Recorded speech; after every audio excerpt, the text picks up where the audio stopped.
जय हिंद साथियों, नमस्कार। कैसे हैं आप सभी। यदि आप यूपी टेट 2026 की तैयारी कर रहे हैं और पेपर 2 में आपने एसएसटी लिया है और आपको पेपर 2 क्वालिफाई करना है, तो ज़रूरी है कि आप एसएसटी में अच्छा स्कोर करें। उसके लिए हम आपके साथ रेगुलर क्लास कर रहे हैं। यूपी बोर्ड के क्लास 6, 7, 8 हिस्ट्री, ज्योग्राफी, पॉलिटी के उन किताबों को चैप्टर बाय चैप्टर हम एमसीक्यू फॉर्मेट में आपके सामने ला रहे हैं। तो साथियों, आज का ये जो वीडियो है वो आपके यूपी बोर्ड यानी एससीईआरटी क्लास 6 हिस्ट्री के चैप्टर 4 हम कंप्लीट कर लिए हैं। आज का 5, 6 और 7 तीन चैप्टर को कंप्लीट करने वाले हैं।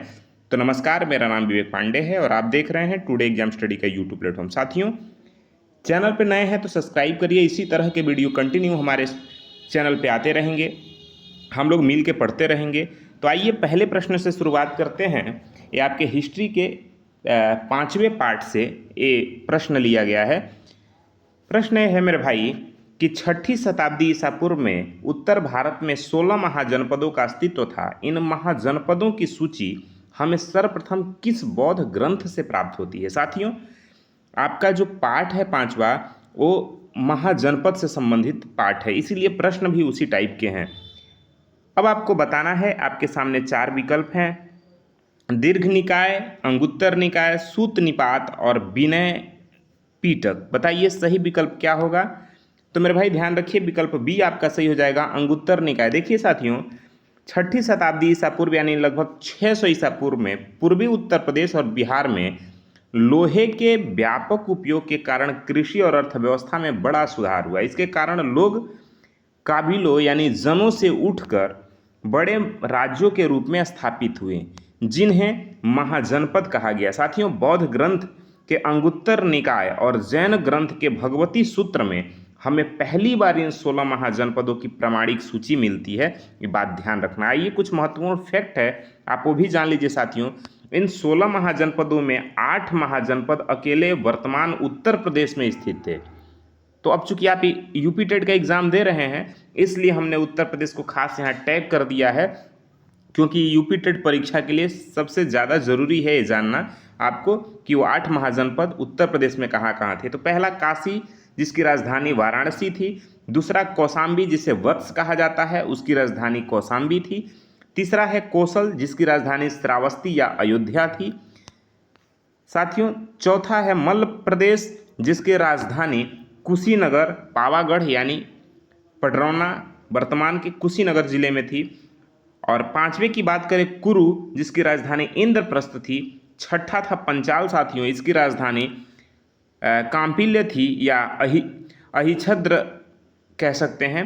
और 7वां था सुरसेन, जिसकी राजधानी मथुरा थी मेरे भाई। और 8वें की अगर हम बात करें तो इसकी राजधानी सुक्तिमती थी। ठीक है ना। 8वां कौन सा था जनपद, वो था चेंदी।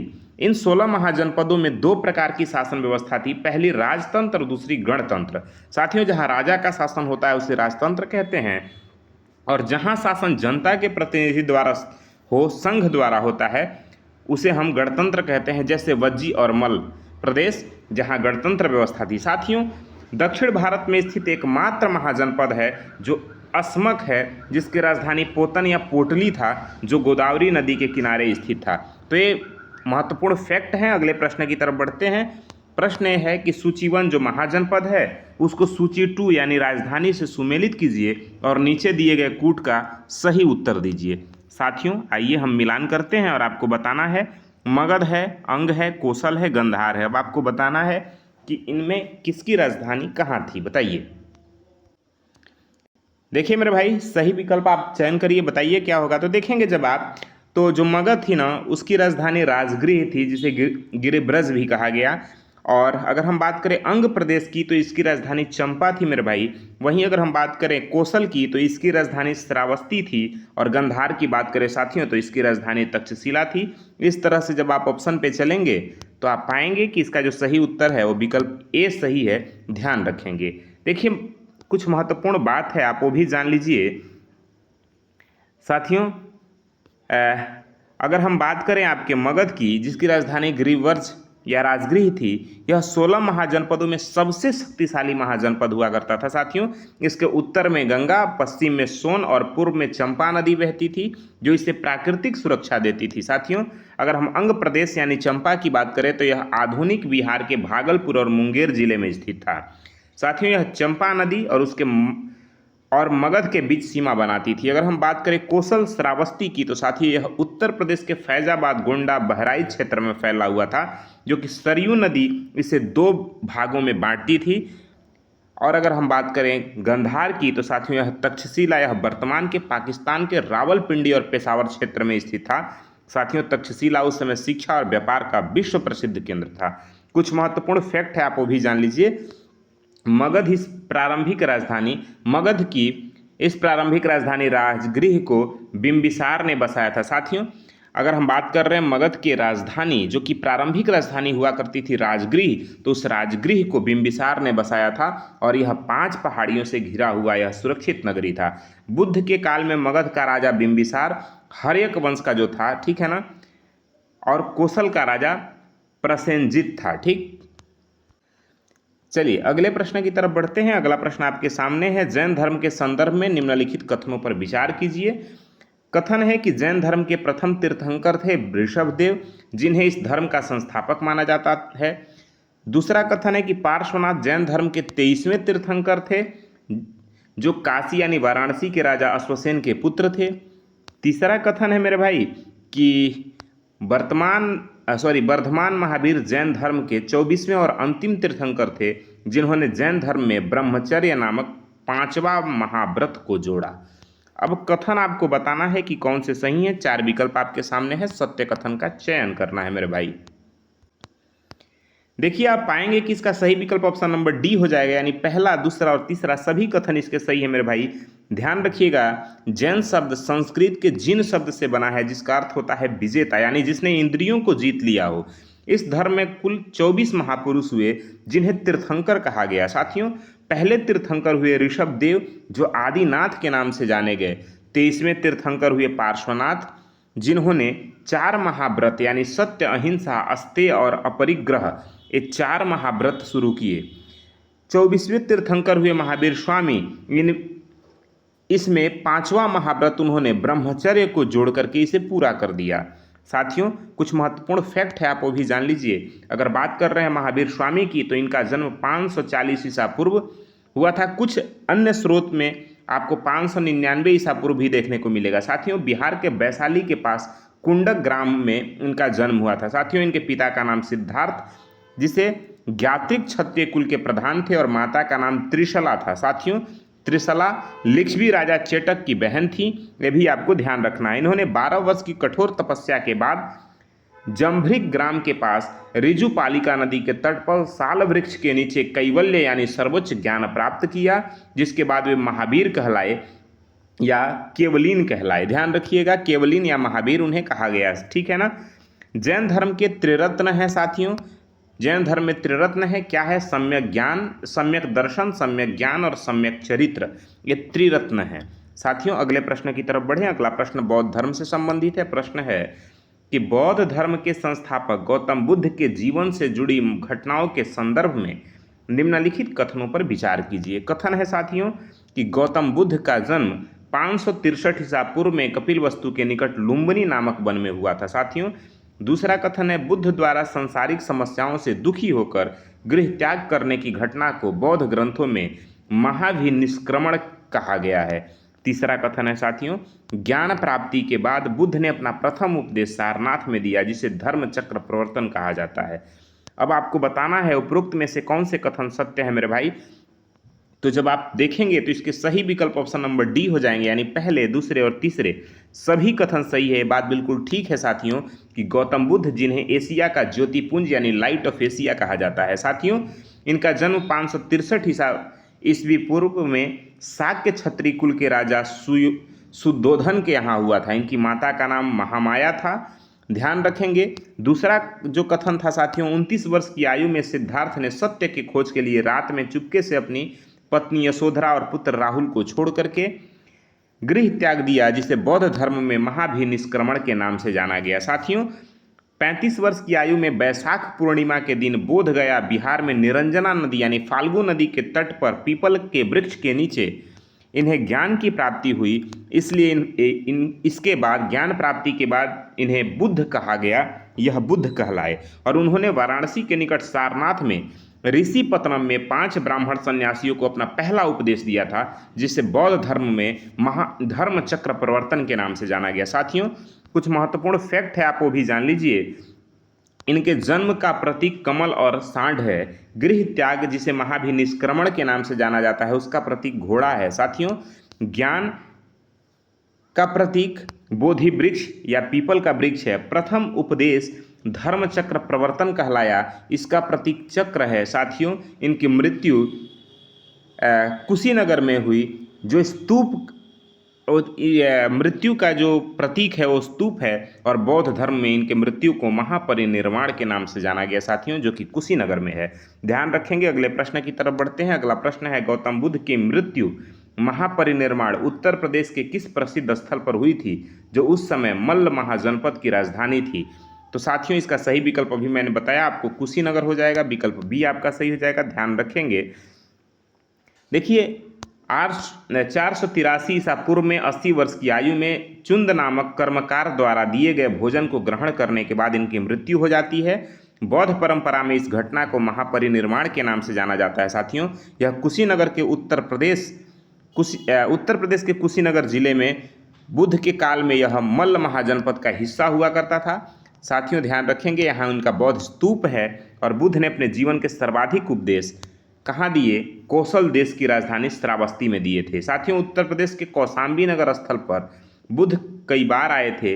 यह वत्स महाजनपद की राजधानी थी, और यहाँ का राजा उदयन बुद्ध का बड़ा अनुयायी बना। साथियों, बौद्ध धर्म के प्रचार प्रसार में उत्तर प्रदेश का इतना बड़ा योगदान रहा कि उत्तर प्रदेश को बौद्ध धर्म का पालना कहा जाता है, ये भी आप ध्यान रखेंगे। साथियों, अगले प्रश्न की तरफ बढ़ते हैं। गौतम बुद्ध द्वारा प्रतिपादित 4 आर्य सत्यों का सही क्रम निम्नलिखित में से कौन सा है? बताइए। गौतम बुद्ध ने 4 आर्य सत्य बताया था, कौन से हैं? दुख, दुख समुदाय, दुख निरोध, दुख निरोध गामिनी, प्रतिपदा। आगे कह रहा है दुख, दुख निरोध, दुख समुदाय, दुख निरोध गामिनी, प्रतिपदा, या फिर दुख समुदाय, दुख, दुख निरोध, दुख निरोध गामिनी और प्रतिपदा। बताइए, इसमें कौन से विकल्प भी ठीक हो जाएंगे आपके? देखिए मेरे भाई, अगर हम बात करें सत्य कथन की, तो सही विकल्प होगा, उन्होंने पहले दुख कहा, फिर उस दुख का समुदाय बताया, और फिर उस दुख को रोकने का उपाय बताया, फिर दुख निरोध गामिनी प्रतिपदा उन्होंने बताया। ये 4 सत्य आर्य उन्होंने बताया। ध्यान रखेंगे आप लोग। बुद्ध ने सांसारिक दुखों के संबंध में 4 बुनियादी सत्य उपदेश दिए, जिन्हें 4 आर्य सत्य कहा गया। साथियों, पहला है दुख, यानी संसार में सब कुछ दुखमय है, यानी जन्म, बुढ़ापा, बीमारी, मृत्यु सब दुख है। दूसरा दुख समुदाय, यानी दुख का कोई न कोई कारण अवश्य है।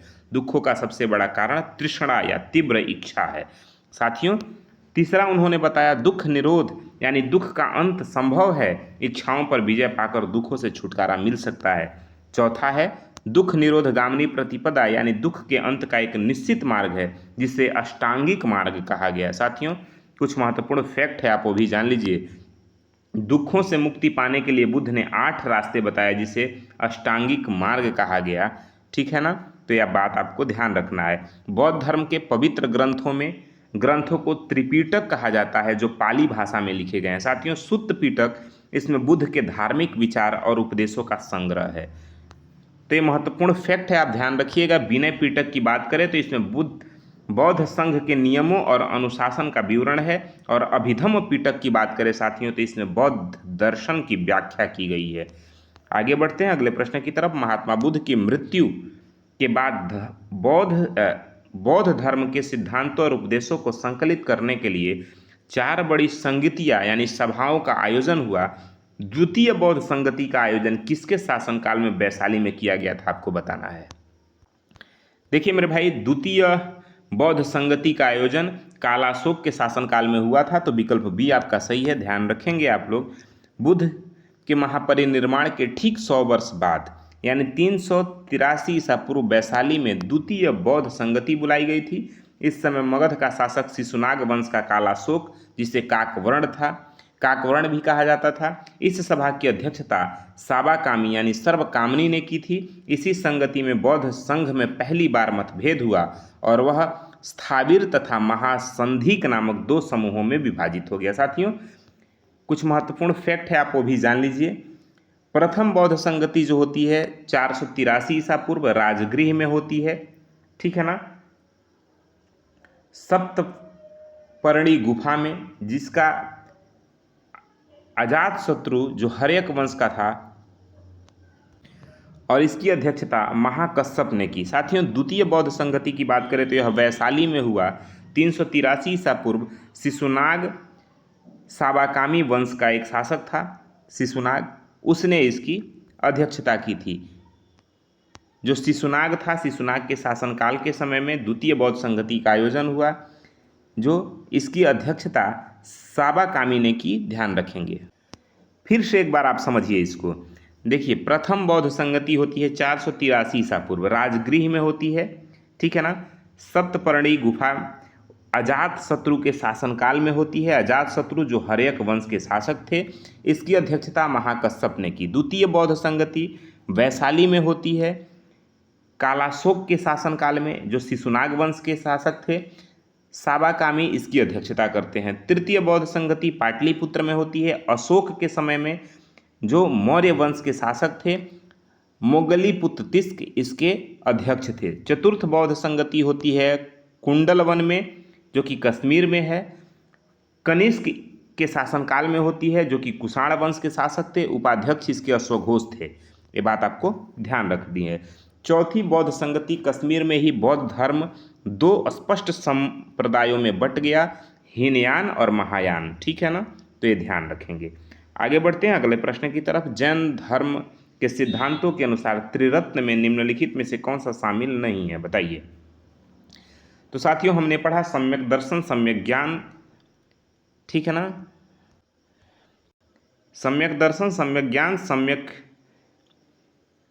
चरित्र है, सम्यक जीवन नहीं है, तो विकल्प सी सही हो जाएगा, ठीक है ना।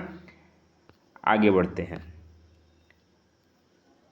महावीर स्वामी ने अपने उपदेश आम जनता की भाषा प्राकृत में दी, जिसे अर्धमागधी भी कहा जाता है, जबकि बौद्ध धर्म के उपदेश पाली भाषा में थे।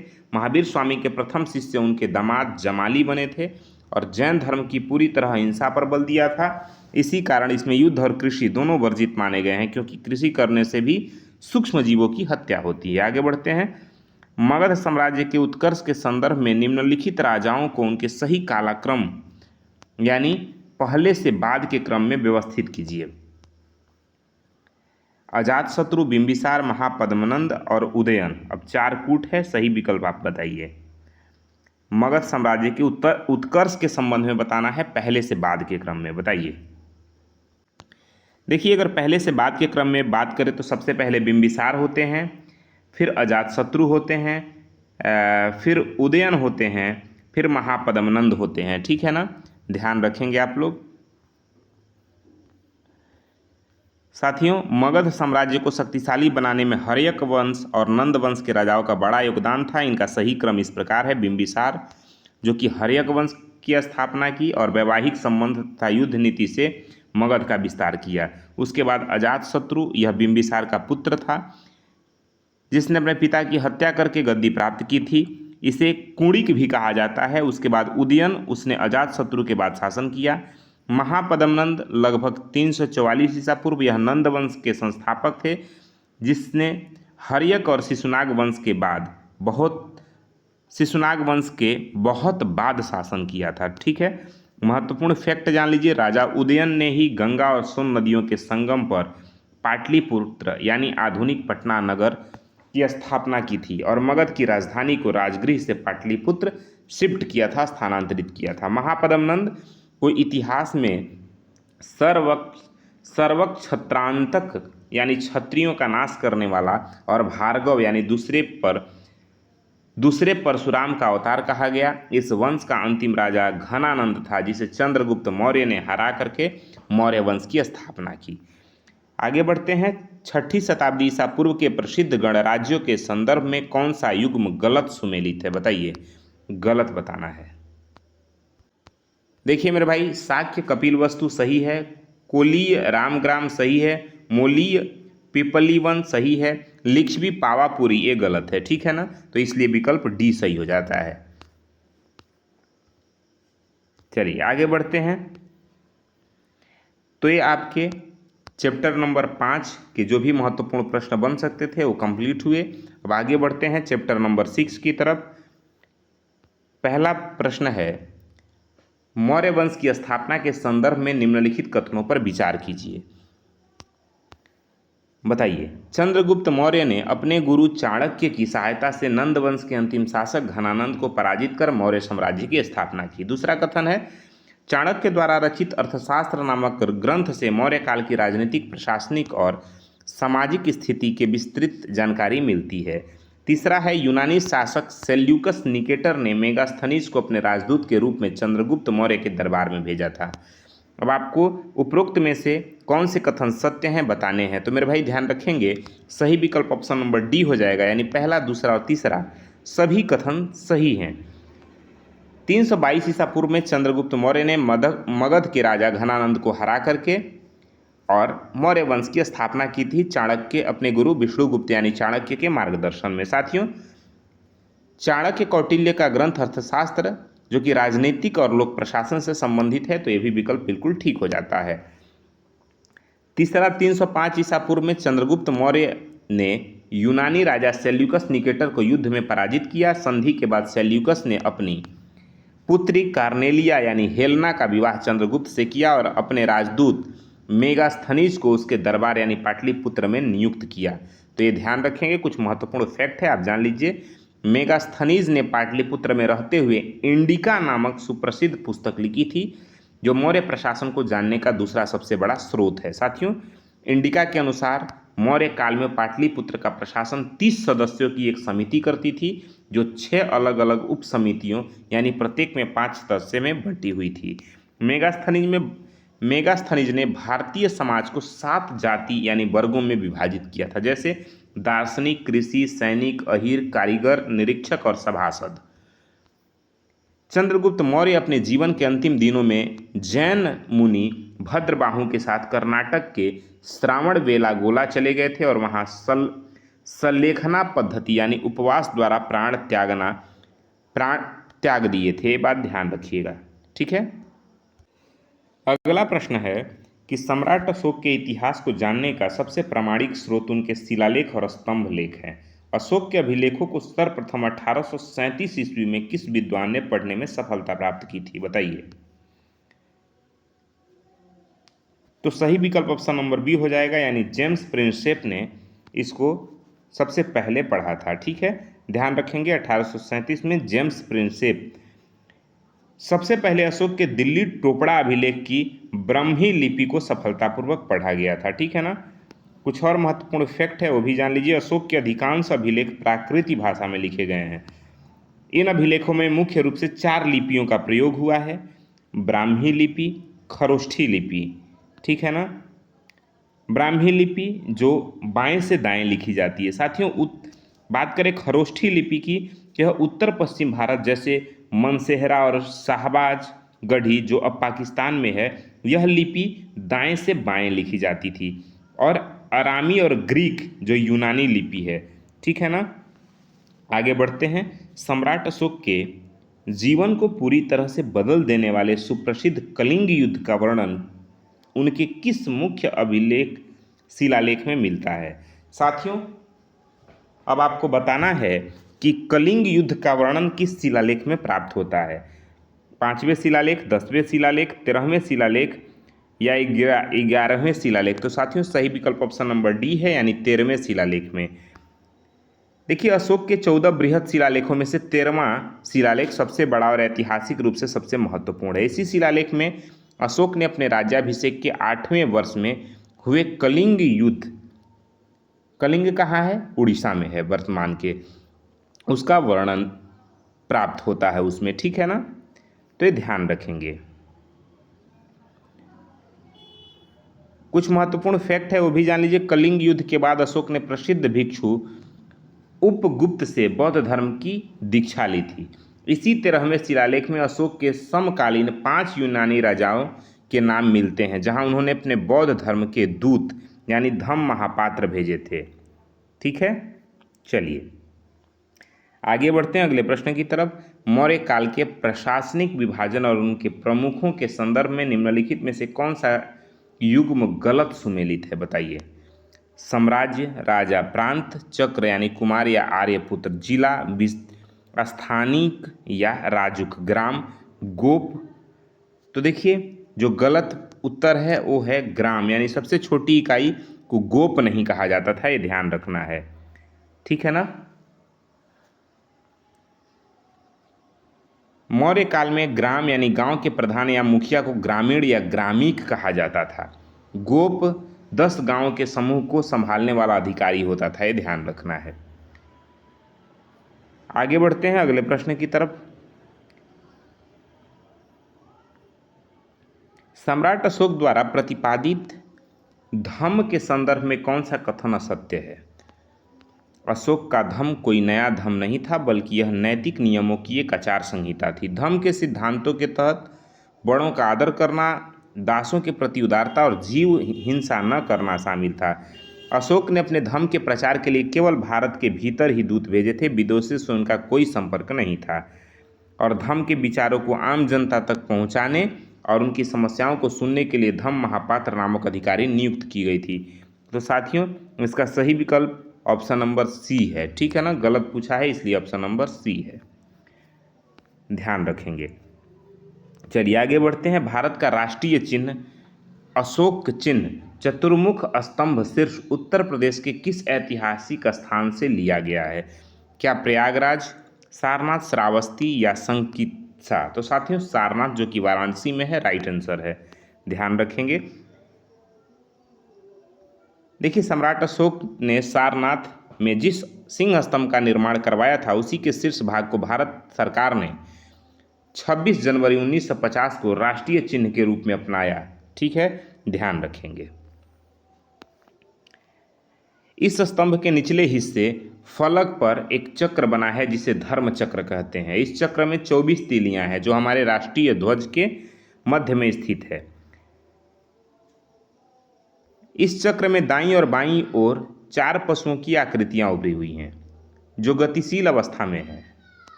एक तो बैल है, वृषभ जो कठिन परिश्रम और अर्थव्यवस्था का प्रतीक है, दूसरा है घोड़ा, तीसरा हाथी और चौथा सिंह है।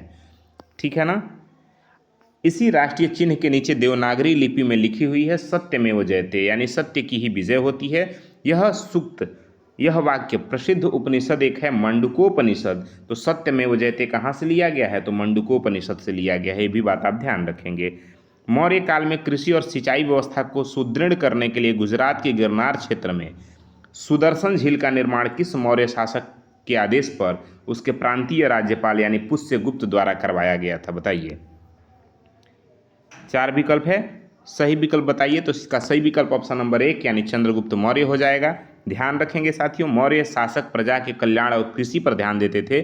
चंद्रगुप्त मौर्य के आदेश पर पश्चिम प्रांत यानी सौराष्ट्र गुजरात के राज्यपाल पुष्यगुप्त वैश्य ने सुवर्ण सिक्ता और पालसनी नदियों के पानी को रोककर सुदर्शन झील का निर्माण करवाया था। यह भारत में प्राचीन काल के जल प्रबंधन का सबसे बड़ा स्रोत और उदाहरण है। ठीक है ना। इसका निर्माण चंद्रगुप्त मौर्य के समय हुआ था। कौन करवाया, तो पुष्यगुप्त ने। नहरें निकलवाना यानी सम्राट अशोक के समय इस झील से सिंचाई के लिए नहरें निकाली गई। ठीक है ना। यहाँ राज्यपाल यूनानी मूल का तुषास्प था। और साथ में भी ध्यान रखिएगा प्रथम पुनर्निर्माण यानी जीर्णोद्धार कौन करवाया इसको, तो शक वंश के प्रसिद्ध राजा रुद्रदामन प्रथम ने अपने कोष से इसका पहली बार जीर्णोद्धार करवाया, यानी इसको फिर से पुनर्निर्माण करवाया था। ठीक है ना। इस पूरी घटना का विवरण रुद्रदामन के जूनागढ़ अभिलेख से प्राप्त होता है। द्वितीय पुनर्निर्माण किसने करवाया, तो साथियों द्वितीय पुनर्निर्माण गुप्त काल में राजा स्कंदगुप्त के समय भी इसका बांध टूटा था, जिसके प्रांतीय गवर्नर पर्णदत्त के पुत्र पालित ने ठीक करवाया था। तो ये आज के आपके महत्वपूर्ण प्रश्न हैं। आज हम आपको चैप्टर 5 और 6 ही बस पढ़ाए हैं। कल 7 और 8 चैप्टर का वीडियो जाएगा। हिस्ट्री ख़त्म, फिर पॉलिटी, फिर आपके ज्योग्राफी, ऐसे 6, 7, 8 का हम बहुत जल्द प्रयास कर रहे हैं कि इसको ख़त्म कर दे। बाकी प्रैक्टिस सेट करवाएंगे। आज के लिए इतना ही, मिलते हैं अगले क्लास में। अगर सेशन पसंद आया हो तो लाइक शेयर करिए, चैनल पे नए विजिट कर रहे हैं तो सब्सक्राइब करिए, अपना फीडबैक हमें ज़रूर दीजिए। बाकी संस्कृत का क्लास हम लिए हैं, वहाँ ज़रूर जाके आप देखिए, और तुरंत इसके बाद कल संस्कृत का वीडियो एक और अपलोड हो जाएगा, तो आप देखते रहे। बाकी मिलते हैं अगले क्लास में, तब तक के लिए जय हिंद।